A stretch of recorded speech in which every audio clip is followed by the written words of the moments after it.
है कि जब 1998 में जब हमारी सरकार बनी और वाजपेयी जी देश के प्रधानमंत्री बने, उसके बाद हमारा पहला अधिवेशन जो हुआ वो हुआ था गांधीनगर में, मेरे चुनाव क्षेत्र में। और गांधीनगर में वो अधिवेशन जो था शायद राष्ट्रीय परिषद का था, नेशनल काउंसिल का था। और उस अधिवेशन में मैं गया, तब मैंने इस बात का उल्लेख किया। मैंने उतार चढ़ाव बहुत आते हैं और उनमें से एक जो परेशान करने वाली परिस्थिति पैदा हुई थी वो तब जब हम एक बाय इलेक्शन में हार गए थे और हारने के बाद अटल जी ने कहा कि चलो एक कोई पिक्चर देखे आते हैं। और जो भी पास आए और वो अजमेरी गेट में थे और अजमेरी गेट से चले तो पास में सबसे कौन सा लगा, एक पुराना थिएटर है पहाड़गंज का, इंपीरियल। उस इंपीरियल के थिएटर में गए और इंपीरियल के थिएटर में बिना देखे हुए कौन सी फिल्म है क्या है जाकर के बैठ गए। अब जब शुरू हुई तब पता लगा कि वह फिल्म थी फिर सुबह होगी। राज कपूर की प्रसिद्ध फिल्म फिर सुबह होगी, बहुत प्रसिद्ध रूसी उपन्यास है दोस्तोयेवस्की का, क्राइम एंड पनिशमेंट, उस पर बेस्ड। और उसका उल्लेख मैंने किया उस अपने गांधीनगर की सभा में, राष्ट्रीय परिषद के अधिवेशन में। मैंने कहा कि ये 1900 शायद 53 होगा, 54 होगा, तब की बात होगी। तब हमने देखी और फिर सुबह होगी, तो वो सुबह हो गई। अब सुबह हो गई फिर से, और केंद्र में हमारी सरकार बन गई और वाजपेयी जी हमारे प्रधानमंत्री बन गए। लेकिन कुल मिलाकर के उनके साथ काम करने वाले, उनके जीवन को देखने वाले, निश्चित रूप से हम सब लोगों के लिए राजनीति में जो कुछ हम करना चाहते हैं उसके लिए एक प्रकार के रोल मॉडल है।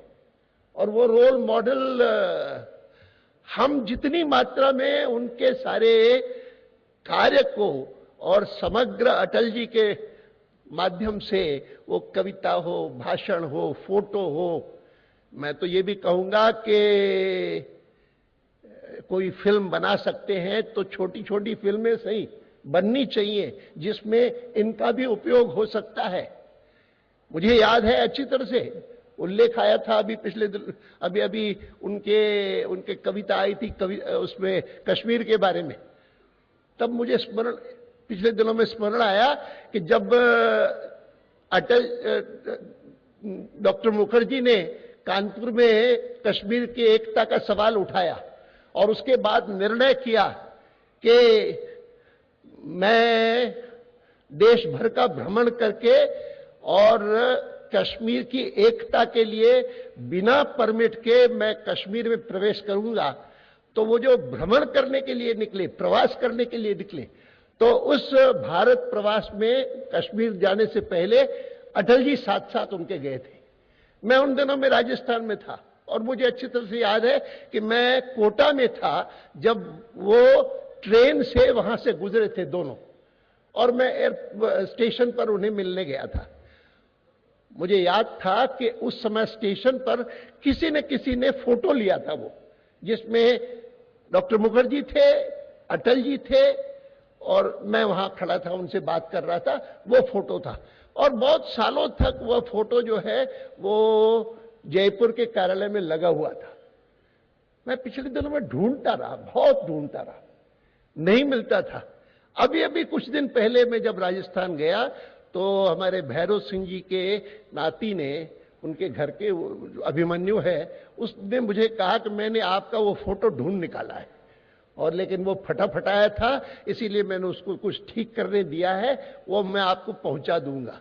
मुझे लगा कि अब ये जो मालगी प्रबोधनी वाले काम शुरू कर रहे हैं उसके लिए वो भी काम में आएगा, उपयोगी होगा, क्योंकि ये सारे ऐसे बहुत सारे चीजें हैं कि जिनको अगर हम एकत्र करेंगे तो कुल मिलाकर के वाजपेयी जी का जो परिचय हम सारे देश को देना चाहते हैं वो हम दे पाने में समर्थ होंगे।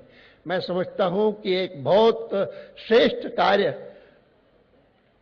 बालगी प्रबोधिनी ने हाथ में उठाया है और उसमें जिस प्रकार का ये पहला कार्यक्रम हुआ है उसके बाद निश्चित रूप से वो बहुत सफलता मिलेगी और बहुत उसके कारण हम सबको प्रेरणा मिलेगी।